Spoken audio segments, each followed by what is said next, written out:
honored that you have joined us this afternoon for Cando, links to learning and opportunity just to grow, just to listen as community. To also, I often find that I'm inspired when I walk away from these webinars. So I hope that you are too. I always have a pen and paper on standby. I always write those notes down. So whatever makes you learn the best, honor that.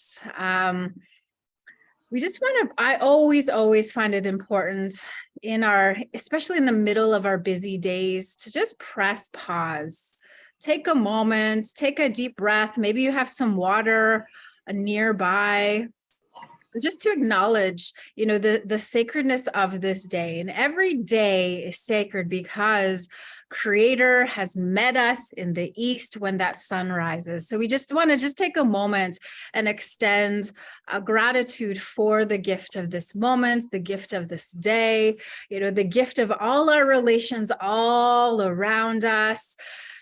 That we never walk alone in Creator's world. So welcome. This is such an honor to be able to gather as this virtual community, this virtual family. We're kind of on the home stretch of Links to Learning. I believe we're going to finish up at the end of March. So take in as much as you can, join us as much as you can. I think it will be a really good time just to learn and to gather with community in this virtual space. So today we have two speakers. I'm really honored. She is a family to Cando for many years. Trista is joining us from Saskatchewan. Also, if you have a moment to put in that chat box where you're joining from, we always love to hear, where our family is coming from. I'm joining from Amiskwaci, Waskagan, Edmonton Treaty 6 territory. And Trista's joining from Saskatoon, Saskatchewan. So she's with the Co-operatives First. I always love to hear what's going on in her world. So welcome, Trista. I'm just going to pass the virtual mic off to you. Thank you, Michelle. On behalf of Co-operatives First, it's been a true honor to be working with Cando on these Links to Learning webinars, and I just wanted to thank everybody for attending. For those who are unfamiliar with Co-operatives First, we are a business development organization based out of Saskatoon. We help and guide people through the cooperative development process, from incorporation to business supports, and we work across the 4 Western provinces of Canada. And I am so happy that Tom Hodgson from Many Nations Cooperative is here today and sharing his and the organization's story with us today. So thank you very much, and I hope you enjoy the next hour. Thanks so much, Trista. All right, so just a little bit about today's guest speaker. Tom is joining us from Winnipeg, Manitoba, who is the Vice President of Business Development for Many Nations Financial Services Limited. So over the past 20 years, he has held a number of executive positions within the insurance and financial services industry, and attributes his success to a passion for learning and integrating details into a vision of success. So as vice president, he brought his desire for learning and integrating new ideas to the cooperative business model at Many Nations. He had led the team of Many Nations in developing and relaunching the company's brand, introduced new products, and is developing a new distribution model. We're excited to hear from you today. So a little bit about his education. He holds 2 bachelor's degree certificates. The first one being a Bachelor of Arts in Philosophy. I feel like we get along really well, Tom, from the University of Manitoba.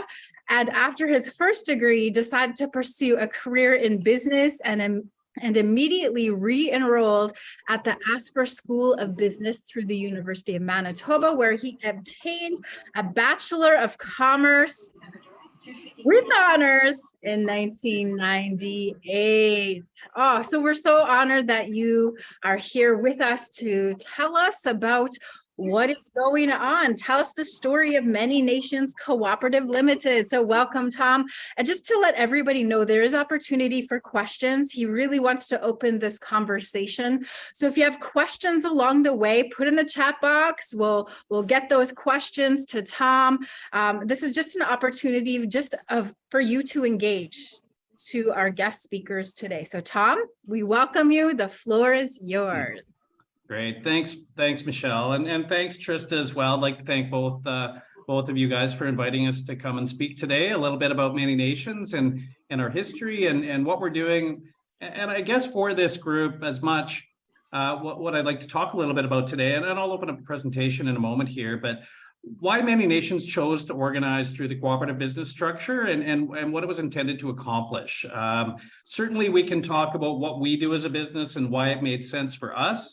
But I think a good takeaway for the group, and especially this group involved in various aspects of businesses and seeing where various individuals are from, you can take the concepts of cooperatives and maybe start to give some thought as to how that might fit into your world or other opportunities that you have or other structures that it might make sense for. Cooperatives, there's probably a varying degree of knowledge in the group. Some may be more familiar than others. Not everyone's familiar with the flexibility and the adaptability of cooperatives and what they can accomplish. So we're going to talk about that a little bit at the end and some of the purposes of that. But that's kind of the goal for today, is to create a little bit of awareness of the cooperative business structure and to give you a little bit of history on Many Nations so you understand sort of why it made sense for us, why we do things the way we do them, and kind of what we hope to accomplish over the long term. So thank you both for the opportunity to speak to those things. So I'm just going to share my screen out here and pull up the presentation. Great. Michelle, can you see that all right? That's up? Yep. Okay. You're live. Perfect. Great. Thank you. And as Michelle mentioned, I have asked Michelle and Trista to sort of watch for questions or hands up as we go along. I tend to get talking and not pay attention to those things. So if anyone has any questions as we go along, feel free to raise your hand on Zoom there or put something in the chat, and we can certainly stop and answer those questions. I believe Trista did mention there'll be a few questions that she's got at the end as well. So whatever works best for you guys on that. Okay, so Many Nations. Well, get my first screen going here. Here we go. So today we're going to talk about four main things. One, a little bit about our history and our journey and how we've kind of gotten to where we're at. Next, a little bit about the cooperative business structure. What value we bring to our members and what we try to do to bring additional value to our members over and above them working with an arm's length for-profit company. And then a little bit about the cooperative structure and how we view it looking forward, and maybe what the opportunities are with the cooperative business structure, not only for any number of individuals, but particularly for Indigenous organizations, First Nations, and other nations, in terms of ways they can choose to organize their business structures and how you can leverage the cooperative strength by coming together in a collective way to accomplish some goals. So in terms of our journey here at Many Nations, we've been around for a while. We started as an organization in '89, and we're what's called a consumer cooperative. I'm not going to get into all the details of different types of cooperatives, but there are a few different types. They can be structured differently: worker, consumer, multi-stakeholder. We happen to be a consumer cooperative, which means that our clients are our member owners. In our particular context. And we're focused specifically on group benefits, so group insurance and group retirement products that we sell through our brokerage to employers. And those employers then provide those benefits to their staff. So many of you have probably had benefits plans through your various companies, whether it's a pension plan, a group insurance plan. Well, those are the things that we arrange for our members who are also our clients. Our logo, I just want to point it out. It's not always obvious. We rebranded back in 2020 to make sure that, I mean, we've gotten so used to it, many nations, but really right in the name, it describes the inclusiveness of our organization. It's First Nations, it's Métis organizations, it's Northern communities, and those organizations coming together. To be a member of our cooperative, you have to be an Indigenous organization. We are 100% Indigenous owned cooperative. And we actually have we're granted a human rights exemption to make sure that our cooperative would always remain 100% Indigenous owned, exclusively for the benefit of Indigenous people. So over the past 30 years, Many Nations was originally formed in the insurance industry. Back when the Many Nations was formed, the insurance industry didn't act very well with First Nations and Indigenous people, as did many other institutions and organizations. But in our world, we're looking particularly at the insurance industry. So a number of who are still clients and members of our cooperative, they got together and said, well, you know what, we're not just going to take what's being offered to us if it's not meeting our needs. We're going to collectively get together and we're going to organize in such a way that we can own our own brokerage. And then we can control the products, the services, and the delivery of those things to ourselves. And that was really the seed that formed Many Nations. Now, I'll get into here in a moment sort of a little bit of our timeline and our history. But going through that process, there were not many companies at the time that worked well and were sensitive to and designed to meet the cultural needs of Indigenous people. Many Nations being one of them.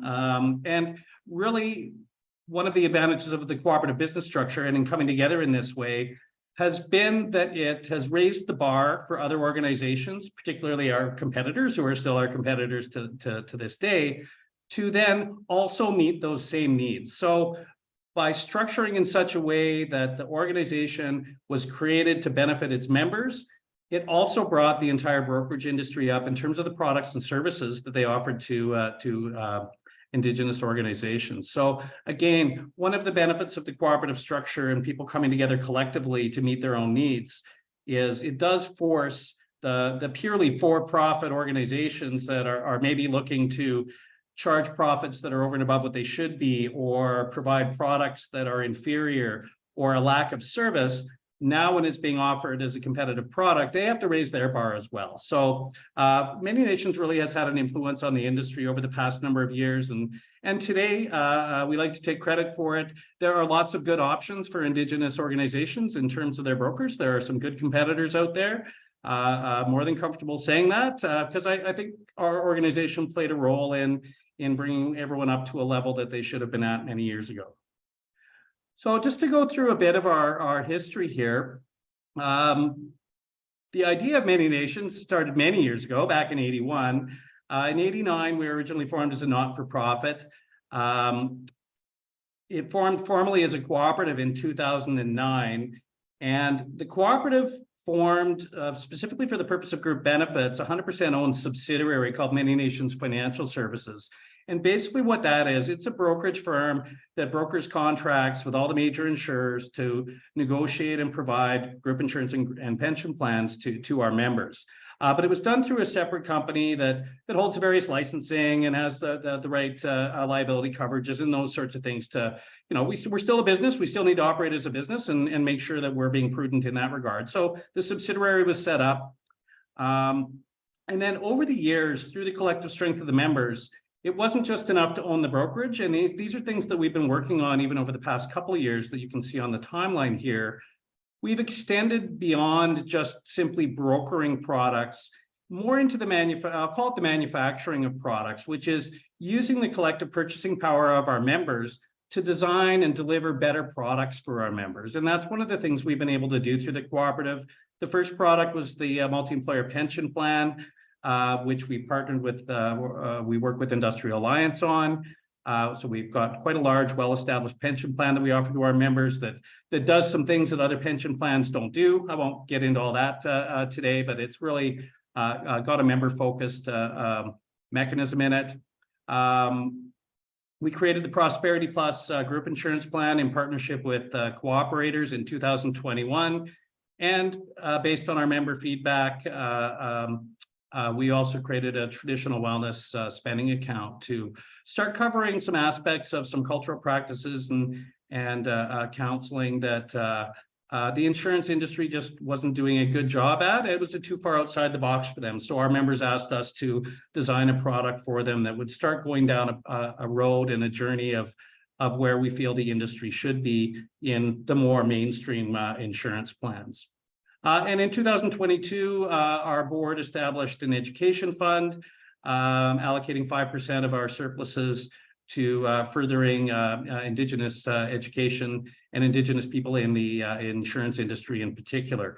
One of our challenges in the insurance industry is there are not a lot of Indigenous people in the insurance industry, and so there's not enough of a voice in the industry in general. So again, cooperatives think long-term, and they're willing to invest in more societal components, and that is one of the things that the board decided was an important priority over the long term. That we need to try and move that needle a little bit, and we're going to use the cooperative structure to help facilitate that.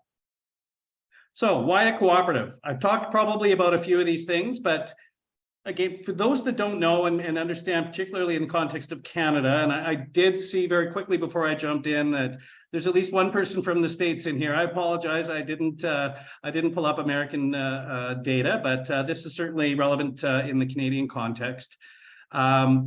This is 2019 data, and this was from the Government of Canada. Just to give you guys some overall cooperative stats, it's over 5,000 cooperatives generating over $53 billion in revenue, $45 billion in assets, employing over 100,000 people, and paying over $2.5 billion in wages.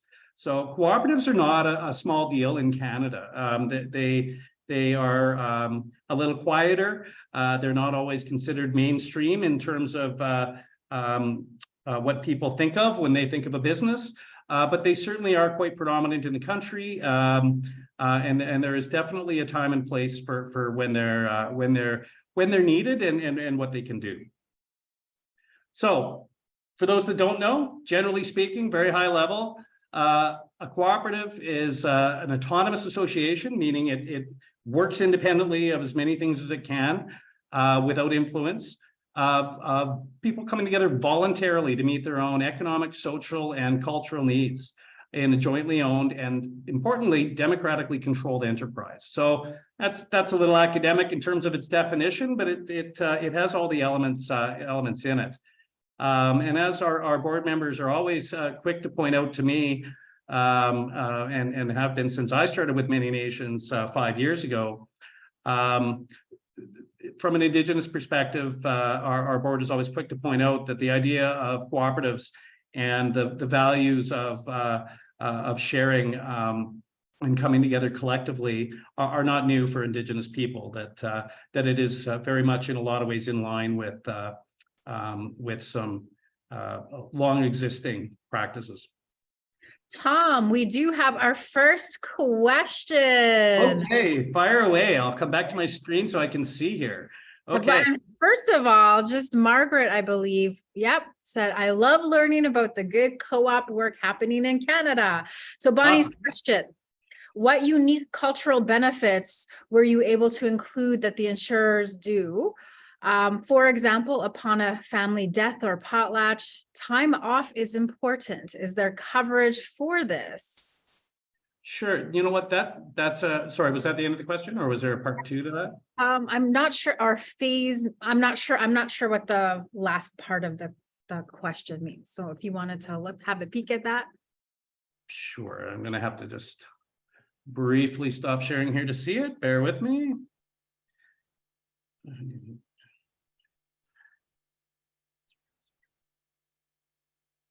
Okay, I see for the coverage. So I think I can read it all right here. So, so cultural benefits. We've got a limited time, so I can't get into all of them. So I'll maybe just hit on a few highlights. It's everything from in our pension plan, for example, the pension plan in our arrangement with Industrial Alliance. are things like tracking the taxability of income related to the pension contributions that were made. A lot of status individuals who are not subject to income tax have troubles with CRA 20 years down the road when they go to retire, because they then have to prove, either through records of employment letters or so forth, that the contributions made during their period of employment were made during periods of time when income was non-taxable. Now, for those that do know, I apologize for being repetitive, but some people don't understand that just because an individual is status in Canada doesn't necessarily mean that their income is tax-free. It depends on where there's working. There's a number of rules around that. So in a pension plan, over the long term, it's important to track things like taxability related to the income. So that would be one example of something that we do in the pension plan that other organizations don't do, that it's really the onus is left on to the employee to prove that to CRA down the road, which when you're a 25-year-old working, you're not thinking that far down the road. I mean, I think Michelle mentioned when I got my degree, so I'm a little closer to that end than the back end than the front end. But when you're younger, you're not thinking about those things. So we are thinking long term. We are building those things in. They're extra work. Would it be more profitable for us not to do that? Yes, it would be. But we're not focused on just generating a bigger and bigger bottom line by not doing things. We're motivated by doing the right things, by going and doing a little bit more than is necessary, because that is what is the right thing to do over the long term. On our group insurance plans, particularly with Prosperity Plus, we coordinate our benefits for status individuals with federal programs such as non-insured health benefits and First Nations Health Authority to make sure that our employer groups, First Nations or Métis organizations or northern communities that have employees that are eligible aren't paying for premiums that they shouldn't be, that the federal government is obligated and should be paying for. We've designed our plans to coordinate with that. And we've worked with the suppliers to do it in such a way that is less onerous for the employees than other plans that do try to do that as well. So those are a couple of examples. I mentioned to Tristy yesterday, there's no one here beside me to kick me to keep me moving along. So there are a number of things on that. Customer service team, the same thing. We work with Indigenous organizations when one of our clients calls into our office. They're working and speaking with someone that understands where they're coming from, the lens that they're looking through, and the questions that they have in relation to things like taxability and in consideration of things like the benefits that are available to them through the federal government outside of just a plain group insurance plan. So I'll leave it at that in terms of answering the question there, if that's all right. Thank you. There was one question from Larry, and then we'll let you get on with your presentation. But no problem. Are your clients cooperatives only or also for-profit organizations? That's a great question. Our clients are don't need to be a cooperative. Our clients can be any employer. To be a member of our cooperative, you need to be an Indigenous employer. So, for example, we work with over 170 First Nations and other Indigenous organizations from British Columbia through to the Maritimes. So we'll work with the nation. We'll work with the various organizations that are employers at that nation, the band office, the school, the treatment center, as an example. We also work with a number of Indigenous-owned organizations. For example, in Winnipeg, for example, we work with a Métis-owned marketing company that's owned by a Métis individual, 100%. So they're all eligible to be members of the cooperative, and we do work with them. We do also work with some non-Indigenous businesses because we do a great job at what we do. We're good at being a broker. But the only difference is they can't be members of our cooperative. And I will talk about that a little bit when we get to the appropriate slide. Great. So bear with me here. Okay. Good questions. Okay. I won't spend a lot of time on this screen. But just so everyone is aware, cooperatives in general operate under 7 cooperative principles. And by operating under these principles, what it does is it allows different organizations, different individuals to come together and accomplish those common goals in a way that works, because there's any number of issues that can get in the way of whether they're partnerships, whether it's share ownership, who has influence, who has decision-making power, is it equitable where it needs to be equitable, is it equal where it needs to be equal, how is the decision-making made? All of the 7 functions that I'm going to go through here, whoops, did I just kick it out?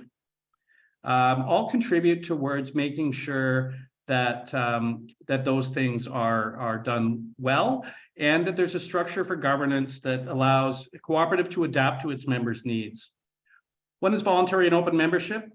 Anyone so in our case, any Indigenous organization that wishes to join can join, and they join as a consumer cooperative simply by purchasing a product through the cooperative. Democratic member control. We have elections every 3 years where our members through our structure vote in the board of directors. They can put their own names forward. They can vote for other members. We do it on a regional basis and roll it up to a national basis.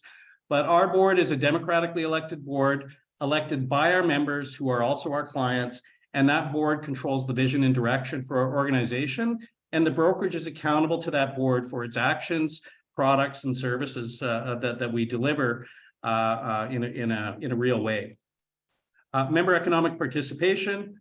So members, as I mentioned, purchase the products, profits that are generated from the brokerage get paid up to the cooperative in the form of a surplus, and then the board decides how those are going to be distributed. They're primarily paid out as patronage dividends to our members, so they receive a portion of their proportionate share of the profits based on the amount of business they do through the cooperative. Every member, it's one member, one vote. So everyone has an equal vote regardless of their size. There's the patronage dividends. We do have the education fund, which I mentioned. And the cooperative, one of the things the cooperative does do and cooperatives try to do is be independent of institutional influence. So for example, if we want to fund a business activity and we have surpluses that are generated from the brokerage, we're not necessarily dependent on going to a bank or trying to find resources. We try to self-fund that through our members' own actions to then grow the business or perform the initiatives that we'd like to, which drives to autonomy and independence. So when you do those things and come together collectively and you're not as dependent on someone allowing you to do something, it gives you a lot more control. And one of the things we'll talk about in a couple minutes, and I will keep this moving along here, is a wealth redistribution, and cooperatives do a good job in that. Cooperatives are very focused on education and training. That is a big component of what cooperatives are about. I mean, not only in the context of it today of talking about cooperatives, but with our members as well, and making sure they understand their products, they understand how they work, they understand that the rates they're being charged or the fees that they're being charged on their products. Cooperation amongst cooperatives, things like our Prosperity Plus product, for example, that we've partnered with cooperators on, and they've been a great partner in helping us design and build and roll out that product. That's one of the principles. And concern for community. So again, cooperatives not being solely focused on profits. Cooperatives do need to be profitable. We need to be a viable business. We need to be, a going concern in that sense. But it's not like a public company that, has to increase its bottom line by 20% next year. We're not like that. That's not how we operate. So we need to be profitable enough to deliver the value that our members want through the cooperative structure. And concern for community, things like the education fund, those types of things fit into that role. So why was the cooperative structure right for us? I mentioned earlier that the Indigenous community was underserved in the insurance market. To do things like a brokerage, you need economies of scale. Even if a nation, unless it's a very large nation, wants to form their own brokerage to purchase their own products from, you need bigger economies of scale than that. You need many different nations coming together to collectively do that. So the cooperative structure lent itself to that. There was a lack of industry transparency. There's a lot of rocks that you can hide things under in our industry, especially in the group insurance side.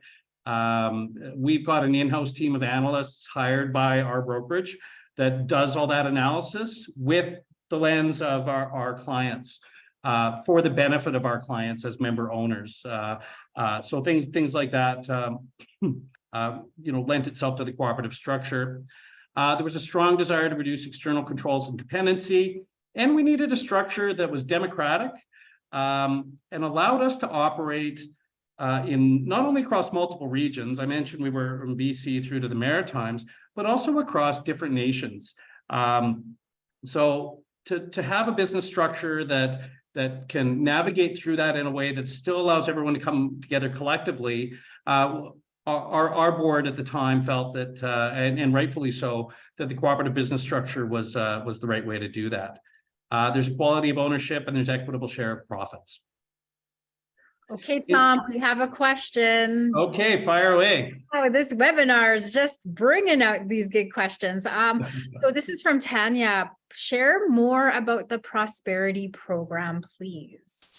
Okay, sure. So as a full service brokerage for group benefits, we broker. So if anyone's dealt with a broker, you go to your broker and your broker does two things.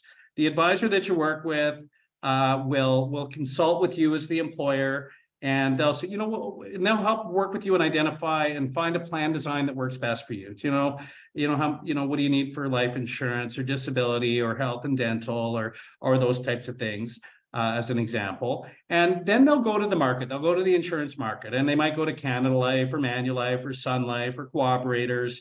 A broker will go out and they'll match you up as the employer with the best supplier, combination of supplier and price that best meets your needs. So that's what a broker does. So you're heavily relying on your broker to provide those services. Now, as with a lot of things in not only the insurance company world, but when you're dealing with large institutions, it's a bit of a divide and conquer concept. So when every employer goes to an insurance company separately, they're all issued separate policies, and the insurance company negotiates each one in its own little silo. So that's fine. We have an analyst team that does that, and we do that. We have a lot of business with a number of different insurance companies, if that was the best fit for our client. But we were also able to go and work with companies such as Co-operators to group together a set of policies that allows us to negotiate the whole set together to get better rates, better services, better plan design, and then apportion those rates out appropriately, so that we were taking advantage of economies of scale. And we branded that through the Prosperity Plus group insurance plan to facilitate that. So it's got the advantages of the individual policies and the tailoring for each member that comes with that, but it's also got the advantage of leveraging the group as a collective to stabilize rates, negotiate better features, provide better services with that. So that's the rationale, and that was sort of the purpose of the Prosperity Plus plan. Hope that answers that question. Okay, so through the cooperative structure, we try to bring value to our members. I'll just pull these up here for you guys. Great. So we are designed and we are here to meet the group benefits and group retirement needs. We've talked about that a little bit. Transparency in financials and decision-making. That is a value we bring to our members. Because they are purchasing their products through the brokerage that they own, the staff are accountable and report to the brokerage reports to our members. There's a level of trust that's established with that they know that the brokerage that they're purchasing their products from through us is really honestly working in their best interest, because they are our owners, from that context. Whereas when you're working with a for-profit business company, and that's not to say that it's a bad thing, but there's an element of you don't quite know, and given the history of the insurance industry that formed us, really the transparency was important. All of our members as well, they can request a copy of our cooperative's financial statements. The board has full discretion to get into anything they'd like to get into from the operations of the organization. So we really are transparent with our members, and then that is how the cooperative is structured on that. The brokerage is a big value add. We just talked about that. I won't be redundant on that. I did mention, we've got our own in-house customer service team looking out for our members. We've got our own analyst team that are experts in the industry that run the numbers behind the scenes and make sure that what the insurance companies are doing are fair and in the best interest over the long term for our clients. And we work with a network of advisors that we oversee on behalf of our members to make sure that they are receiving quality services from our advisors. The other value that we bring to our members through the cooperative structure are leveraging economies of scale. The Prosperity Plus question was a good example of that. Our multi-employer pension plan is a good example of that. It does similar things, leveraging the purchasing power in the context of a pension plan, and the traditional wellness spending account, which is new over the past last year, is set to do the same thing. And we also bring to our members the brokerage services to make sure that they're still matched with the right products. Prosperity Plus and the benefits that come with it still might not be the best match for a client depending on their particular needs. And we may need to pair them up with a Canada Life plan or a Sun Life plan. And we have the markets available to us to do that. There's profit sharing by all members equitably. So again, I mentioned earlier, profits that are generated out of the brokerage paid up to the cooperative. And then the important part here is the co-op determines how those are used. Our members determine how that equity is used for their own benefit. Do they want to use it for education? Do they want to pay it out as patronage dividends? Do they want to reinvest back in the brokerage? Do they want to start another type of business through the cooperative? That is up to our members. That is not up to management. That is not up to staff. That is up to our members. They own the company. They determine how the asset is used for their benefit. I mentioned the capacity building and the education there. I won't get into this just to be sensitive to time, but just so everyone can see, this is that circle that I was mentioning about. Our members elect the board sets the policy and the direction for the brokerage. The brokerage reports back to them and is accountable. And the employees, such as myself, that work for Many Nations Financial Services, we're there to carry out and execute the business objectives that are set forward by our members.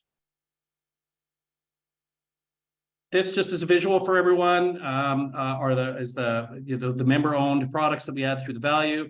We've got the cooperative that sits on the top, owns the brokerage, manages the 3 proprietary products, and does broker the other insurance companies' products as well. We broker all the major suppliers in the insurance industry. And in the bottom left, you'll notice that we've created, and I mentioned this a little bit earlier about working with non-Indigenous companies.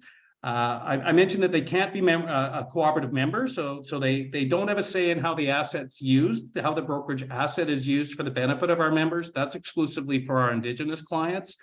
But things like the TRC call to action for non-Indigenous businesses to look at how they can support and work with Indigenous businesses. We're a great brokerage. We're great whether you're an Indigenous business or a non-Indigenous business because we're good at what we do.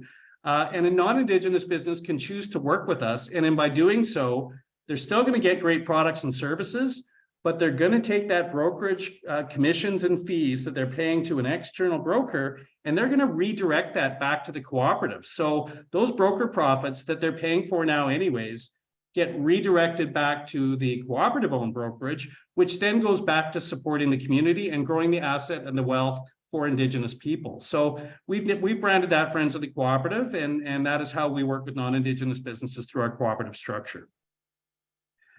Looking forward, this isn't so much about Many Nations. This is maybe that part about how to get the juices flowing a little bit about how co-ops can really be used in some special ways.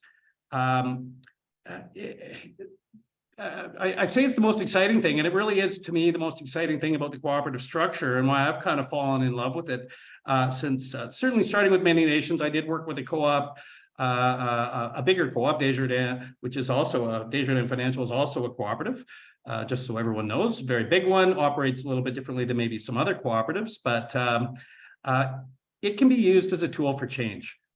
It's a mechanism that allows people to come together and do the things they want to do and has a structure around it to facilitate that.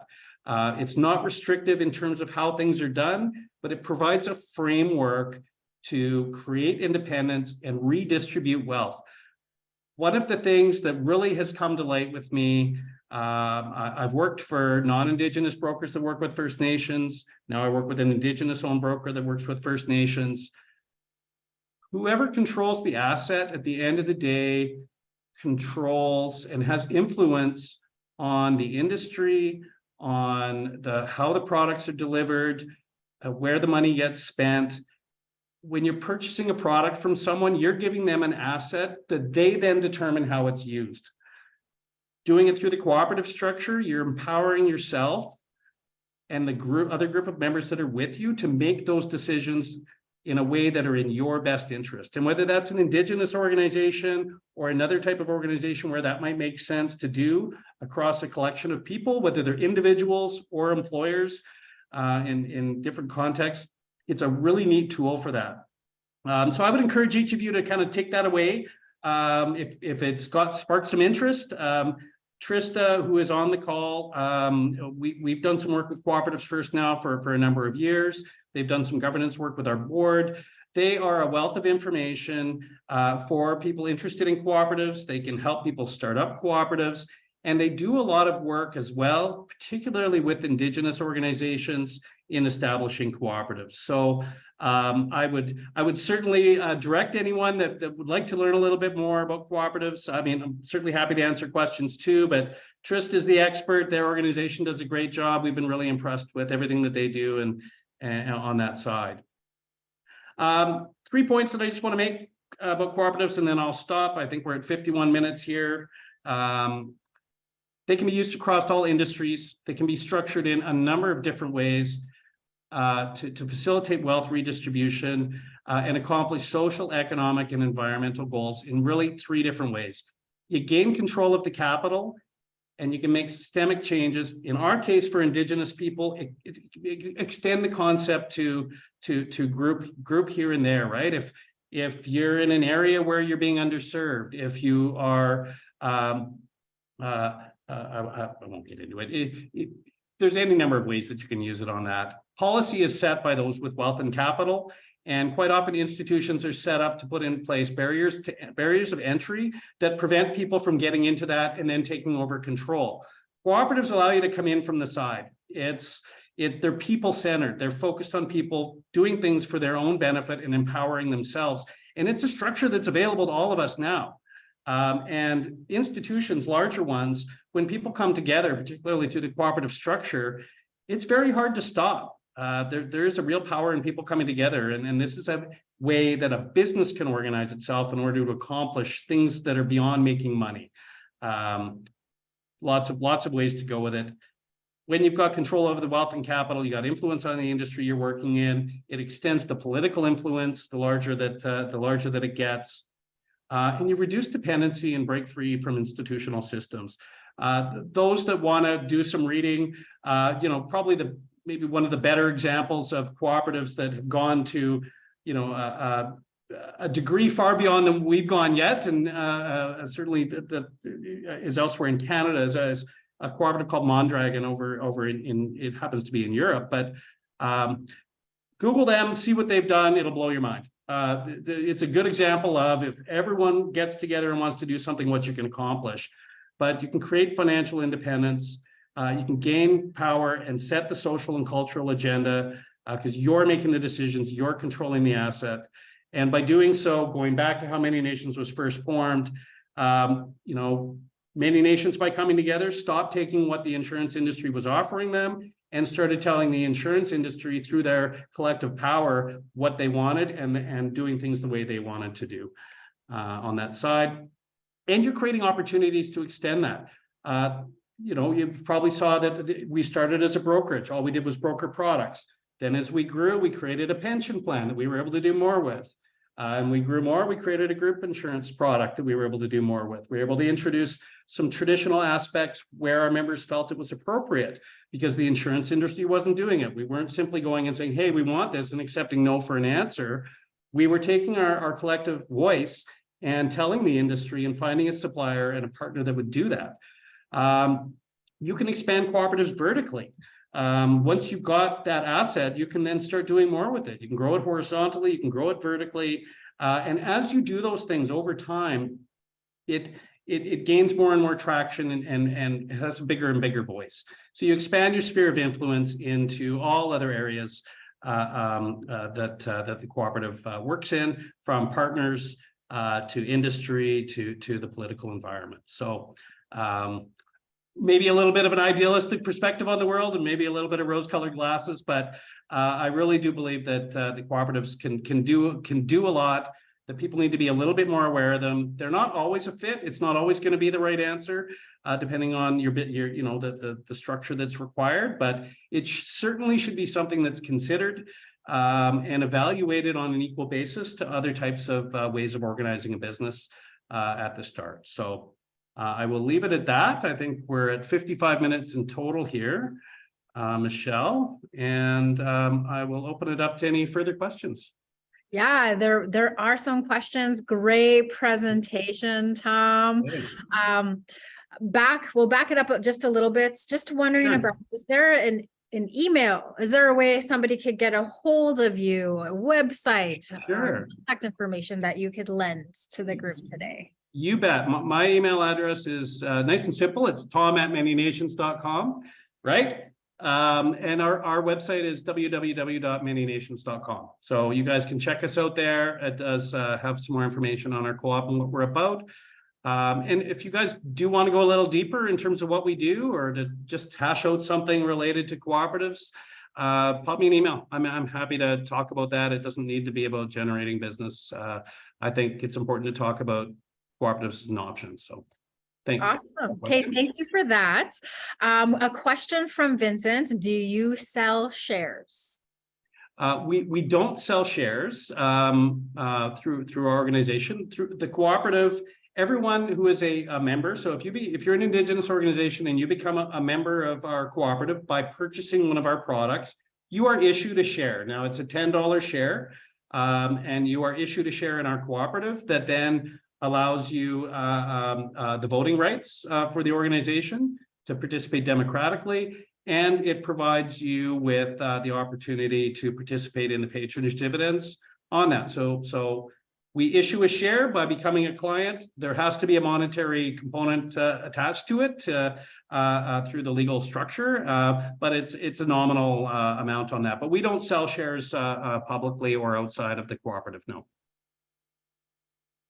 Okay, great. I particularly love the next question. I think, investing in our young people is so important. So this is for Trista and Tom. Are there any training or mentoring programs for youth available to showcase the cooperative business model, whether directly or through a partnership? This is from Tanya. Sure. Trista, do you want to field that one first? Sure. So on Cooperatives First behalf, we are a nonprofit. We are fully funded by the cooperative retailing system through federated co-ops. So all of our services and support are free. There's like one thing is like when it's actually doing the incorporation, that is the only time we do charge, but that is, we work on a cost recovery. But if there are youth that are interested in the co-op model, we do free presentations. Anybody who's interested in just hearing more or fleshing out ideas, feel free to reach out to me. So Trista@cooperativesfirst.com. And I work with anybody who just wants to ask questions about cooperatives or just flesh out their idea. We also have a Facebook group called Your Way Together. And it's the same as our website, yourwaytogether.ca, where the Facebook group is just a place where people could ask questions. We do highlights of different types of Indigenous co-ops and the different ways that co-ops have been used, but there's no specific programs, and we do have a lot of online learning and training tools that are free and anybody can access them.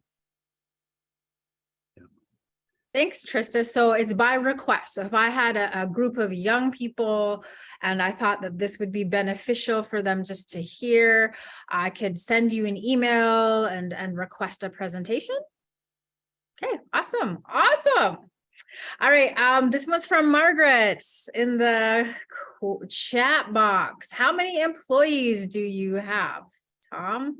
Great question. So our staff in the office, we have about 12, I believe, at this point.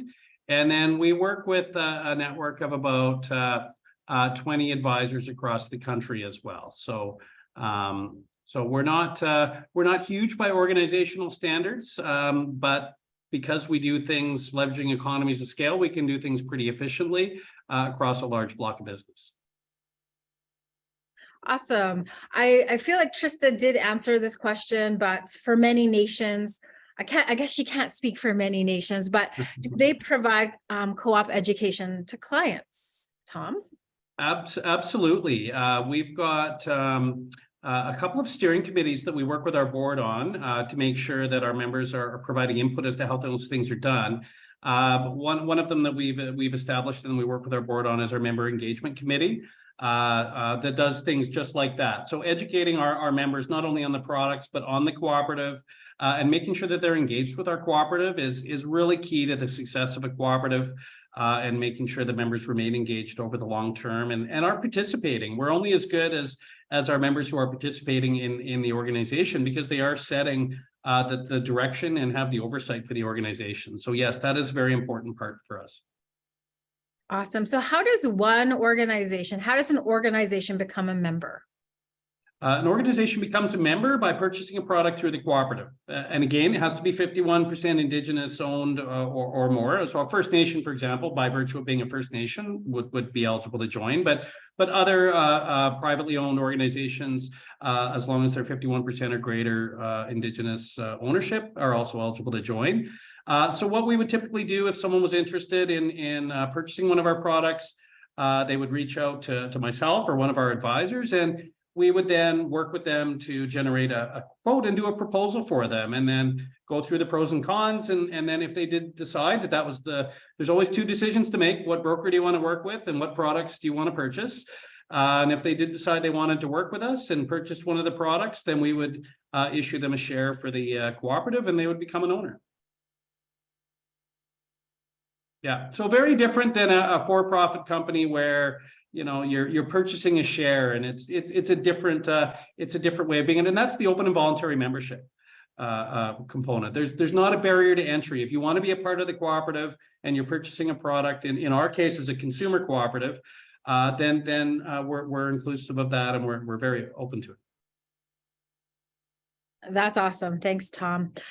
Just so for those who did arrive a little bit later on, this is being recorded and it will be put up on the Cando website, so you can make reference to that and watch the parts that you missed. Or if you feel like somebody could benefit from today's presentation, that is a good recommendation as well. We have a lot of our links to learning there.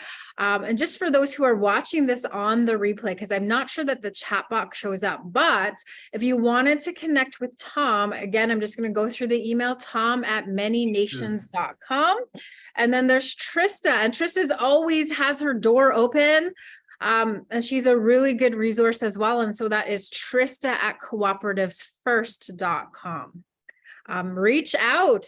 These wonderful people have created a space opportunity for you to ask those questions, have that dialogue. So really, really important.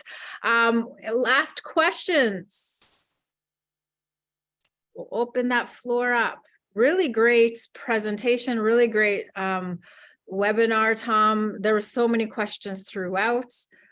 All right, so Larry's a great topic. I agree. This is a model many First Nations should explore. So absolutely, yeah.